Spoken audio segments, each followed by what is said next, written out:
ನಮಸ್ಕಾರ ಮಕರ ರಾಶಿಯವರೇ, ಹೇಗಿದ್ದೀರಾ ನೀವೆಲ್ಲರೂ? ಕಳೆದ ಕೆಲವು ಸಮಯದಿಂದ ನಿಮ್ಮ ಮನಸ್ಸಿನಲ್ಲಿ ಹಲವಾರು ಪ್ರಶ್ನೆಗಳು ಓಡುತ್ತಿವೆ ಎಂಬುದು ನನಗೆ ಗೊತ್ತು. ಕೆಲವೊಮ್ಮೆ ನೀವು ಸಂಪೂರ್ಣ ಶ್ರಮವಹಿಸುತ್ತಿದ್ದರೂ ನಿಮಗೆ ಸಿಗಬೇಕಾದ ಅರ್ಹ ಫಲಿತಾಂಶ ಏಕೆ ಸಿಗುತ್ತಿಲ್ಲ ಎಂದು ನಿಮಗೆ ಅನಿಸುತ್ತಿರಬಹುದು. ಗಾಡಿಯು ಯಾವುದೋ ಗೇರ್ನಲ್ಲಿ ಬಂದು ಸಿಲುಕಿಕೊಂಡಂತೆ ಅನಿಸುತ್ತಿದೆ ಅಲ್ಲವೇ? ಆದರೆ ನನ್ನೊಂದು ಮಾತನ್ನು ಯಾವಾಗಲೂ ನೆನಪಿನಲ್ಲಿಡಿ. ಮಕರ ರಾಶಿಯವರು ಸುಲಭವಾಗಿ ಸೋಲೊಪ್ಪಿಕೊಳ್ಳುವವರಲ್ಲ. ನೀವು ಬಿರುಗಾಳಿಯಲ್ಲೂ ಗಟ್ಟಿಯಾಗಿ ನಿಲ್ಲುವ ಪರ್ವತದಂತಿದ್ದೀರಾ. ಇಂದು ನಾವು ಚರ್ಚಿಸಲಿರುವ ವಿಷಯವು ಯಾವುದೇ ಸಾಮಾನ್ಯ ಗೋಚರವಲ್ಲ. 2 ಜುಲೈ 2026 ರಂದು ಗ್ರಹಗಳ ರಾಜಕುಮಾರನಾದ ಬುಧನು ತನ್ನ ಚಲನೆಯನ್ನು ಬದಲಾಯಿಸುತ್ತಿದ್ದಾನೆ ಮತ್ತು ಅವನು ಮಿಥುನ ರಾಶಿಯಿಂದ ಹೊರಬಂದು ಕರ್ಕಾಟಕ ರಾಶಿಯನ್ನು ಪ್ರವೇಶಿಸುತ್ತಿದ್ದಾನೆ. ಮಕರ ರಾಶಿಯವರಿಗೆ ಇದು ಒಂದು ಅತ್ಯಂತ ಪ್ರಮುಖವಾದ ಘಟನೆಯಾಗಿದೆ. ಇದು ನಿಮ್ಮ ಜೀವನದ ಒಂದು ಹೊಸ ಅಧ್ಯಾಯವನ್ನು ಪ್ರಾರಂಭಿಸಲಿದೆಯೇ? ನಿಮ್ಮ ನಿಂತುಹೋಗಿರುವ ಕೆಲಸಗಳು ಈಗ ಹಠಾತ್ತನೆ ವೇಗವನ್ನು ಪಡೆದುಕೊಳ್ಳಲಿವೆಯೇ? ಇಂದಿನ ಈ ವಿಡಿಯೋದಲ್ಲಿ ನಾನು ನಿಮಗೆ ಯಾವುದೇ ಪುಸ್ತಕದ ಜ್ಞಾನವನ್ನು ನೀಡುವುದಿಲ್ಲ. ಬದಲಿಗೆ ಒಬ್ಬ ಸ್ನೇಹಿತೆಯಂತೆ ತೀರಾ ಸರಳ ಭಾಷೆಯಲ್ಲಿ ಮುಂದಿನ ಕೆಲವು ದಿನಗಳು ನಿಮ್ಮ ಜೀವನದಲ್ಲಿ ಏನೆಲ್ಲ ಹೊಸ ಬೆಳವಣಿಗೆಗಳನ್ನು ತರಲಿವೆ ಎಂಬುದನ್ನು ತಿಳಿಸಿಕೊಡುತ್ತೇನೆ. ವ್ಯಾಪಾರದಿಂದ ಹಿಡಿದು ನಿಮ್ಮ ಮನೆ, ಕುಟುಂಬ ಮತ್ತು ನಿಮ್ಮ ಬ್ಯಾಂಕ್ ಖಾತೆಯ ಹಣದವರೆಗೆ ಪ್ರತಿಯೊಂದು ವಿಷಯದ ಬಗ್ಗೆ ನಾವು ತುಂಬಾ ಆಳವಾಗಿ ಚರ್ಚಿಸಲಿದ್ದೇವೆ. ಹಾಗಾಗಿ ನೀವು ಮಕರ ರಾಶಿಯವರಾಗಿದ್ದರೆ ಅಥವಾ ನಿಮ್ಮವರು ಯಾರಾದರೂ ಮಕರ ರಾಶಿಯವರಾಗಿದ್ದರೆ ಈ ವಿಡಿಯೋವನ್ನು ಮಧ್ಯದಲ್ಲಿ ಖಂಡಿತವಾಗಿಯೂ ಬಿಡಬೇಡಿ. ಏಕೆಂದರೆ ಇಂದು ನಿಮಗೆ ಒಂದು ದೊಡ್ಡ ತಿರುವು ಸಾಬೀತಾಗಬಲ್ಲ ಅನೇಕ ವಿಷಯಗಳು ತಿಳಿಯಲಿವೆ. ನಾನು ನಿಮ್ಮ ಪ್ರೀತಿಯ ಜ್ಯೋತಿಷ್ಯ ಮಾರ್ಗದರ್ಶಿ ಮತ್ತು ನೀವು ನೋಡುತ್ತಿದ್ದೀರಾ ನಿಮ್ಮ ನೆಚ್ಚಿನ ಚಾನೆಲ್ ಭಕ್ತಿ ಜ್ಯೋತಿಷ್ಯ ವಾಣಿ. ನೀವು ನಮ್ಮ ಕುಟುಂಬಕ್ಕೆ ಹೊಸಬರಾಗಿದ್ದರೆ ಚಾನೆಲ್ ಅನ್ನು ಖಂಡಿತವಾಗಿಯೂ ಸಬ್ಸ್ಕ್ರೈಬ್ ಮಾಡಿಕೊಳ್ಳಿ. ಇದರಿಂದ ಇಂತಹದೇ ಸತ್ಯ ಮತ್ತು ನಿಖರವಾದ ಜ್ಯೋತಿಷ್ಯ ಮಾಹಿತಿಯು ನಿಮಗೆ ಎಲ್ಲರಿಗಿಂತ ಮೊದಲು ಸಿಗುತ್ತಿರುತ್ತದೆ. ಹಾಗಾದರೆ ಬನ್ನಿ, ತಡಮಾಡದೆ ಮಕರ ರಾಶಿಯವರಿಗಾಗಿ 2 ಜುಲೈ 2026 ರೈ ವಿಶೇಷ ಗೋಚರದ ಸಂಪೂರ್ಣ ಕಥೆಯನ್ನು ಅರ್ಥಮಾಡಿಕೊಳ್ಳಲು ಪ್ರಾರಂಭಿಸೋಣ. ಸ್ನೇಹಿತರೆ, ಯಾವುದೇ ಗೋಚರದ ಪರಿಣಾಮವನ್ನು ಅರ್ಥಮಾಡಿಕೊಳ್ಳುವ ಮೊದಲು ನಾವು ಈ ಗ್ರಹಗಳು ನಮಗೆ ಏನನ್ನು ನೀಡಲು ಬಯಸುತ್ತವೆ ಎಂಬುದನ್ನು ಸ್ವಲ್ಪ ಅರ್ಥಮಾಡಿಕೊಳ್ಳಬೇಕು. ಬುಧ ಎಂದರೆ ಏನೂ? ಬುಧ ನಮ್ಮ ಬುದ್ಧಿಶಕ್ತಿ, ನಮ್ಮ ಮನಸ್ಸು, ನಮ್ಮ ಮಾತನಾಡುವ ಕಲೆ, ನಮ್ಮ ಸಂವಹನ ಮತ್ತು ಎಲ್ಲಕ್ಕಿಂತ ಹೆಚ್ಚಾಗಿ ಬುಧನು ವ್ಯಾಪಾರದ ವ್ಯವಹಾರದ ಕಾರಕನಾಗಿದ್ದಾನೆ.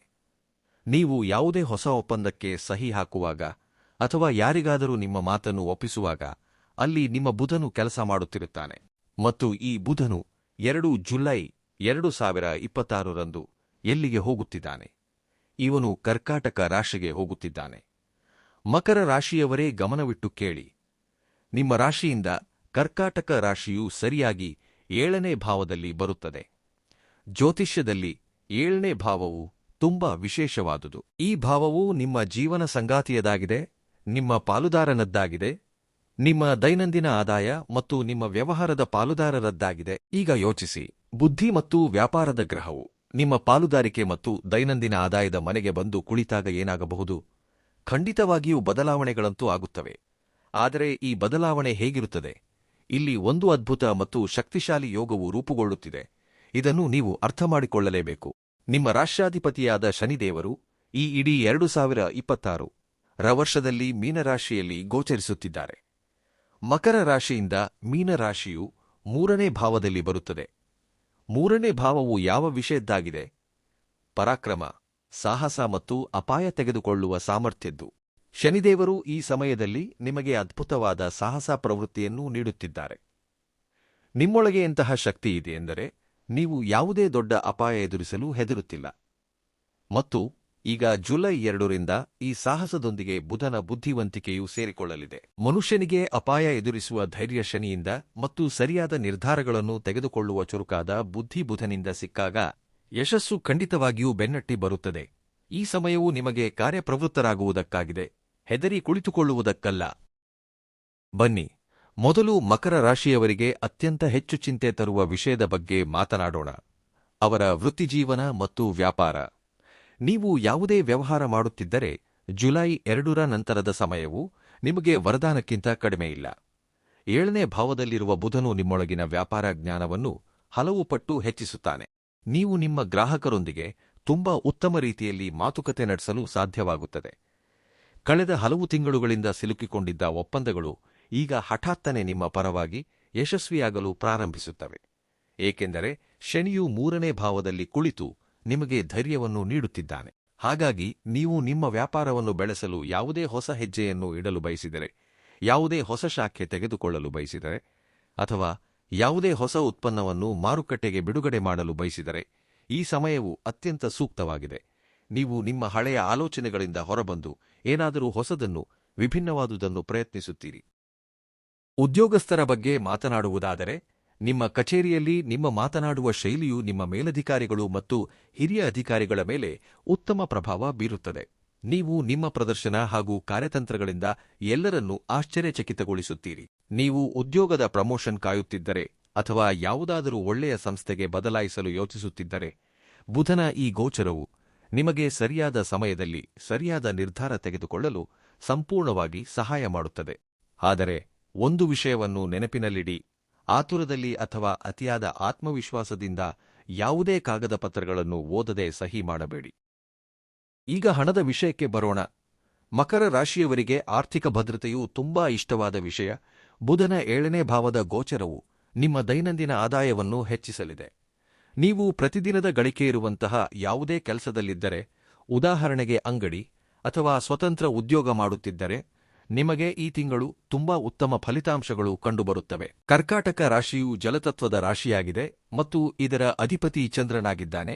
ಚಂದ್ರನು ತುಂಬಾ ಚಂಚಲ ಸ್ವಭಾವದವನು. ಆದ್ರಿಂದ ನಿಮ್ಮ ಬಳಿಗೆ ಹಣವು ತುಂಬಾ ಒಳ್ಳೆಯ ಪ್ರಮಾಣದಲ್ಲಿ ಬರುತ್ತದೆ. ಆದರೆ ಅದೇ ರೀತಿ ವೆಚ್ಚಗಳೂ ಸಹ ಹಠಾತ್ತನೆ ಎದುರಾಗಬಹುದು. ನೀವು ನಿಮ್ಮ ಬುದ್ಧಿ ಅಂದ್ರೆ ಬುಧನನ್ನು ಬಳಸಿ ನಿಮ್ಮ ಹಣವನ್ನು ಸರಿಯಾದ ಸ್ಥಳದಲ್ಲಿ ಹೂಡಿಕೆ ಮಾಡಬೇಕು. ಶನಿಯ ಪರಾಕ್ರಮವು ನಿಮಗೆ ಷೇರು ಮಾರುಕಟ್ಟೆ ಅಥವಾ ಹೊಸ ಹೂಡಿಕೆಗಳಲ್ಲಿ ರಿಸ್ಕ್ ತೆಗೆದುಕೊಳ್ಳಲು ಪ್ರೇರೇಪಿಸುತ್ತದೆ. ರಿಸ್ಕ್ ತೆಗೆದುಕೊಳ್ಳುವುದು ಕೆಟ್ಟದ್ದಲ್ಲ ಸ್ನೇಹಿತರೆ. ರಿಸ್ಕ್ ಇಲ್ಲದೆ ಇಂದಿನ ಜಗತ್ತಿನಲ್ಲಿ ದೊಡ್ಡದನ್ನು ಏನನ್ನೂ ಸಾಧಿಸಲು ಸಾಧ್ಯವಿಲ್ಲ. ಆದರೆ ಬುಧನು ನಮಗೆ ಏನನ್ನು ಕಲಿಸುತ್ತಾನೆಂದರೆ, ರಿಸ್ಕ್ ಯಾವಾಗಲೂ ಲೆಕ್ಕಾಚಾರದಿಂದ ಕೂಡಿರಬೇಕು. ಸಂಪೂರ್ಣ ಸಂಶೋಧನೆ ಮಾಡಿ ಮತ್ತು ನಂತರ ನಿಮ್ಮ ಹೆಜ್ಜೆಯನ್ನು ಮುಂದಿಡಿ. ಜೀವನವು ಕೇವಲ ಹಣ ಮತ್ತು ವೃತ್ತಿಜೀವನದಿಂದ ಮಾತ್ರ ನಡೆಯುವುದಿಲ್ಲವಲ್ಲವೇ? ಸಂಬಂಧಗಳು ನಮ್ಮ ಜೀವನದ ನಿಜವಾದ ಆಸ್ತಿಯಾಗಿವೆ. ಜುಲೈ 2ರ ಈ ಗೋಚರವು ನಿಮ್ಮ ಸಂಬಂಧಗಳಿಗೆ ಒಂದು ಹೊಸ ಮುಂಜಾವನ್ನು ತರಲಿದೆ. ವಿವಾಹಿತರಿಗೆ ಈ ಸಮಯವು ಪರಸ್ಪರರ ತಪ್ಪು ತಿಳುವಳಿಕೆಗಳನ್ನು ದೂರ ಮಾಡಿಕೊಳ್ಳುವುದಕ್ಕಾಗಿದೆ. 7ನೇ ಭಾವಕ್ಕೆ ಬುಧ ಬಂದಾಗ ಅವನು ಗಂಡ ಮತ್ತು ಹೆಂಡತಿಯ ನಡುವೆ ಮಾತುಕತೆಯ ದಾರಿಗಳನ್ನು ಮುಕ್ತಗೊಳಿಸುತ್ತಾನೆ. ಕಳೆದ ಕೆಲವು ಸಮಯದಿಂದ ನಿಮ್ಮಿಬ್ಬರ ನಡುವೆ ಯಾವುದಾದರೂ ಮನಸ್ತಾಪ ನಡೆಯುತ್ತಿದ್ದರೆ, ನೀವು ಒಬ್ಬರಿಗೊಬ್ಬರು ಸಮಯ ನೀಡಲು ಸಾಧ್ಯವಾಗುತ್ತಿಲ್ಲದಿದ್ದರೆ, ಈಗ ನೀವು ಒಟ್ಟಿಗೆ ಕುಳಿತು ಪ್ರತಿಯೊಂದು ಸಮಸ್ಯೆಯನ್ನು ಬಗೆಹರಿಸಿಕೊಳ್ಳುತ್ತೀರಿ. ನೀವು ಪರಸ್ಪರರ ಭಾವನೆಗಳನ್ನು ಉತ್ತಮ ರೀತಿಯಲ್ಲಿ ಅರ್ಥಮಾಡಿಕೊಳ್ಳುತ್ತೀರಿ. ಅವಿವಾಹಿತರಾಗಿದ್ದು ಮದುವೆಯ ವಯಸ್ಸಿನವರಾಗಿರುವವರಿಗೆ ಜುಲೈ 2ರ ನಂತರ ತುಂಬಾ ಒಳ್ಳೆಯ ಸಂಬಂಧಗಳು ಬರಬಹುದು. ನೀವು ಬೌದ್ಧಿಕವಾಗಿ ನಿಮ್ಮ ಮಟ್ಟಕ್ಕೆ ಹೊಂದುವಂತಹ, ಮಾತನಾಡಲು ಇಷ್ಟವಾಗುವಂತಹ ವ್ಯಕ್ತಿಯನ್ನು ಭೇಟಿಯಾಗಬಹುದು. ಮತ್ತು ಯಾರು ಪ್ರೇಮ ಸಂಬಂಧದಲ್ಲಿದ್ದಾರೋ ಅವರು ತಮ್ಮ ಸಂಬಂಧವನ್ನು ಮುಂದಿನ ಹಂತಕ್ಕೆ ಕೊಂಡೊಯ್ಯುವ ನಿರ್ಧಾರವನ್ನು ತೆಗೆದುಕೊಳ್ಳಬಹುದು. ನೀವು ನಿಮ್ಮ ಸಂಗಾತಿಯೊಂದಿಗೆ ಭವಿಷ್ಯದ ಯೋಜನೆಗಳನ್ನು ರೂಪಿಸುತ್ತೀರಿ. ನೀವಿಬ್ಬರೂ ಸೇರಿ ಯಾವುದೇ ಹೊಸ ಕೆಲಸವನ್ನು ಸಹ ಪ್ರಾರಂಭಿಸಬಹುದು. ಒಟ್ಟಾರೆಯಾಗಿ ಹೇಳುವುದಾದರೆ, ಸಂಬಂಧಗಳ ವಿಷಯದಲ್ಲಿ ಈ ಗೋಚರವು ನಿಮ್ಮ ಜೀವನದಲ್ಲಿ ತುಂಬಾ ಮಧುರತೆಯನ್ನು ತರಲಿದೆ. ಈಗ ನನ್ನ ಯುವ ಸ್ನೇಹಿತರ ಅಂದರೆ ವಿದ್ಯಾರ್ಥಿಗಳ ಬಗ್ಗೆ ಮಾತನಾಡೋಣ.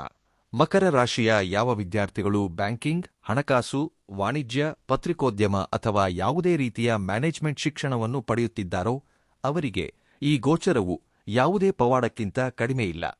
ನಿಮ್ಮ ಮನಸ್ಸು ಈ ಸಮಯದಲ್ಲಿ ಗಣಕಯಂತ್ರದಂತೆ ವೇಗವಾಗಿ ಕೆಲಸ ಮಾಡುತ್ತದೆ. ನಿಮಗೆ ಮೊದಲು ಅರ್ಥವಾಗದ ವಿಷಯಗಳು ಈಗ ಸುಲಭವಾಗಿ ನೆನಪಿನಲ್ಲಿ ಉಳಿಯಲು ಪ್ರಾರಂಭಿಸುತ್ತವೆ. ಏಕಾಗ್ರತೆ ಹೆಚ್ಚುತ್ತದೆ.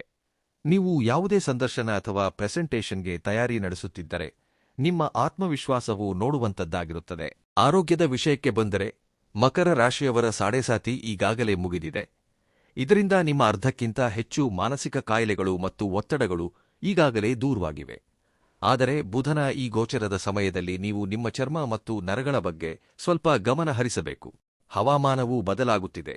ಆದ್ದರಿಂದ ಹೊರಗಿನ ಆಹಾರವನ್ನು ಸೇವಿಸುವುದನ್ನು ತಪ್ಪಿಸಿ ಮತ್ತು ಹೆಚ್ಚೆಚ್ಚು ನೀರನ್ನು ಕುಡಿಯಿರಿ. ಮಾನಸಿಕ ಶಾಂತಿಗಾಗಿ ಸ್ವಲ್ಪ ಧ್ಯಾನವನ್ನು ಖಂಡಿತವಾಗಿ ಮಾಡಿ, ಏಕೆಂದರೆ ಮನಸ್ಸಿನಲ್ಲಿ ಹಲವಾರು ಆಲೋಚನೆಗಳು ಬಂದಾಗ ನಿದ್ರೆ ಸ್ವಲ್ಪ ಕಡಿಮೆಯಾಗಬಹುದು. ನನ್ನ ಮಕರ ರಾಶಿಯ ಸ್ನೇಹಿತರೆ, ನಾನು ನಿಮಗೆ ಒಂದು ಆಳವಾದ ವಿಷಯವನ್ನು ಹೇಳಲು ಬಯಸುತ್ತೇನೆ. ನೀವು ಹುಟ್ಟಿನಿಂದಲೇ ತುಂಬಾ ಕಠಿಣ ಪರಿಶ್ರಮಿಗಳು. ನೀವು ಕಾಯಕವೇ ಕೈಲಾಸ ಎಂಬ ಸಿದ್ಧಾಂತವನ್ನು ಪಾಲಿಸುವವರು. ನೀವು ಜೀವನದಲ್ಲಿ ಅನೇಕ ಏರುಪೇರುಗಳನ್ನು ನೋಡಿದ್ದೀರಾ. ನಿಮ್ಮ ಸಾಡೆಸಾತಿ ನಡೆಯುತ್ತಿದ್ದಾಗ ಬೇರೆಯವರು ತಡೆದುಕೊಳ್ಳಲು ಸಾಧ್ಯವಾಗದಂತಹ ಅನೇಕ ಕಷ್ಟಗಳನ್ನು ನೀವು ಸಹಿಸಿಕೊಂಡಿದ್ದೀರಿ. ಆದರೆ ಈಗ ಸಮಯ ಬದಲಾಗುತ್ತಿದೆ.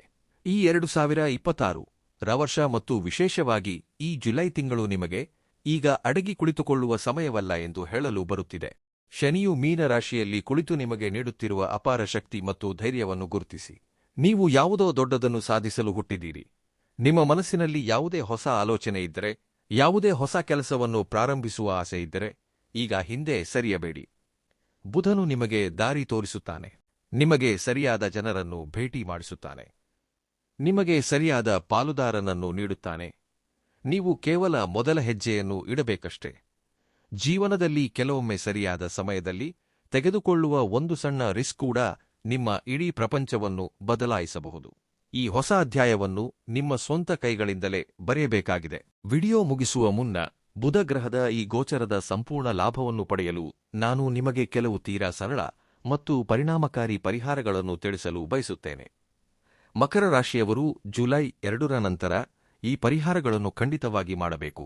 ಬುಧ ಗ್ರಹದ ಇಷ್ಟದೇವ ಪ್ರಭು ಗಣೇಶನಾಗಿದ್ದಾನೆ.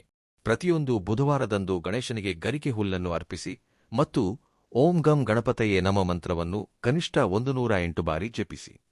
ಇದರಿಂದ ನಿಮ್ಮ ಹಾದಿಯಲ್ಲಿ ಬರುವ ಪ್ರತಿಯೊಂದು ವಿಘ್ನಗಳು ದೂರವಾಗುತ್ತವೆ. ನಿಮ್ಮ ಸುತ್ತಮುತ್ತ ಹಸಿರು ಬಣ್ಣದ ಬಳಕೆಯನ್ನು ಹೆಚ್ಚಿಸಿ. ನೀವು ಬುಧವಾರದಂದು ಹಸಿರು ಬಟ್ಟೆಗಳನ್ನು ಧರಿಸಬಹುದು ಅಥವಾ ನಿಮ್ಮ ಬಳಿ ಒಂದು ಹಸಿರು ಕರವಸ್ತ್ರವನ್ನು ಇಟ್ಟುಕೊಳ್ಳಬಹುದು. ಬುಧವಾರದಂದು ಹಸುವಿಗೆ ಹಸಿರು ಹುಲ್ಲು ಅಥವಾ ಪಾಲಕ್ ಸೊಪ್ಪನ್ನು ಖಂಡಿತವಾಗಿ ತಿನ್ನಿಸಿ. ಇದರಿಂದ ಬುಧ ಗ್ರಹವು ತುಂಬಾ ಬಲಶಾಲಿಯಾಗುತ್ತದೆ ಮತ್ತು ವ್ಯಾಪಾರದಲ್ಲಿ ಅಪಾರ ಯಶಸ್ಸು ಸಿಗುತ್ತದೆ. ಇದು ಬುಧನನ್ನು ಶುಭಗೊಳಿಸಲು ಒಂದು ಅತ್ಯಂತ ಅಚೂಕವಾದ ಪರಿಹಾರವಾಗಿದೆ.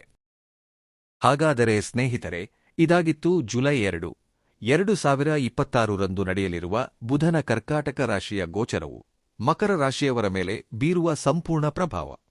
ಈ ವಿಡಿಯೋದಿಂದ ನಿಮಗೆ ಹಲವಾರು ಹೊಸ ವಿಷಯಗಳನ್ನು ತಿಳಿಯಲು ಮತ್ತು ಅರ್ಥಮಾಡಿಕೊಳ್ಳಲು ಸಹಾಯವಾಗಿದೆ ಎಂದು ನಾನು ಪೂರ್ಣವಾಗಿ ನಂಬುತ್ತೇನೆ.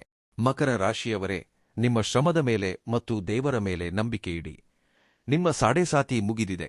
ಶನಿಯು ನಿಮ್ಮನ್ನು ಪರಾಕ್ರಮಿಯನ್ನಾಗಿ ಮಾಡುತ್ತಿದ್ದಾನೆ ಮತ್ತು ಈಗ ಬುಧನು ನಿಮಗೆ ಬುದ್ಧಿ ಹಾಗೂ ವ್ಯಾಪಾರದ ವರವನ್ನು ನೀಡುತ್ತಿದ್ದಾನೆ. ಇದು ನಿಮ್ಮ ಜೀವನದ ಒಂದು ಅತ್ಯಂತ ಸುಂದರವಾದ ಮತ್ತು ಹೊಸ ಅಧ್ಯಾಯವಾಗಿದೆ. ಇದನ್ನು ಸಂಪೂರ್ಣ ಸಕಾರಾತ್ಮಕತೆಯೊಂದಿಗೆ ಪ್ರಾರಂಭಿಸಿ. ನಿಮಗೆ ಈ ವಿಡಿಯೋ ಇಷ್ಟವಾಗಿದ್ದರೆ, ನನ್ನ ಮಾತುಗಳು ನಿಮ್ಮ ಹೃದಯ ಮುಟ್ಟಿದ್ದರೆ, ಈ ವಿಡಿಯೋವನ್ನು ಖಂಡಿತವಾಗಿಯೂ ಲೈಕ್ ಮಾಡಿ. ಇದನ್ನು ನಿಮ್ಮ ಕುಟುಂಬ ಮತ್ತು ಮಕರ ರಾಶಿಯ ಸ್ನೇಹಿತರೊಂದಿಗೆ ಶೇರ್ ಮಾಡಲು ಮರೆಯಬೇಡಿ. ನಿಮ್ಮ ಒಂದು ಲೈಕ್ ನನಗೆ ಇಂತಹದೇ ಇನ್ನೂ ಹೆಚ್ಚಿನ ಉತ್ತಮ ಮಾಹಿತಿಯನ್ನು ನಿಮ್ಮ ಬಳಿಗೆ ತರಲು ತುಂಬಾ ಪ್ರೇರೇಪಿಸುತ್ತದೆ. ಚಾನೆಲ್ ಅನ್ನು ಇನ್ನೂ ಸಬ್ಸ್ಕ್ರೈಬ್ ಮಾಡದಿದ್ದರೆ ಈಗಲೇ ಮಾಡಿಕೊಳ್ಳಿ. ನಾನು ನಿಮ್ಮ ಸ್ನೇಹಿತೆ. ಶೀಘ್ರದಲ್ಲೇ ನಿಮ್ಮನ್ನು ಮುಂದಿನ ವಿಡಿಯೋದಲ್ಲಿ ಒಂದು ಹೊಸ ವಿಷಯ ಮತ್ತು ಹಲವಾರು ಸಕಾರಾತ್ಮಕ ಶಕ್ತಿಯೊಂದಿಗೆ ಭೇಟಿಯಾಗುತ್ತೇನೆ. ಅಲ್ಲಿಯವರೆಗೆ ನಿಮ್ಮ ಗಮನ ಹರಿಸಿಕೊಳ್ಳಿ, ನಗುತ್ತಿರಿ ಮತ್ತು ನಿಮ್ಮ ಕನಸುಗಳತ್ತ ಹೆಜ್ಜೆ ಇಡುತ್ತಿರಿ. ಧನ್ಯವಾದಗಳು.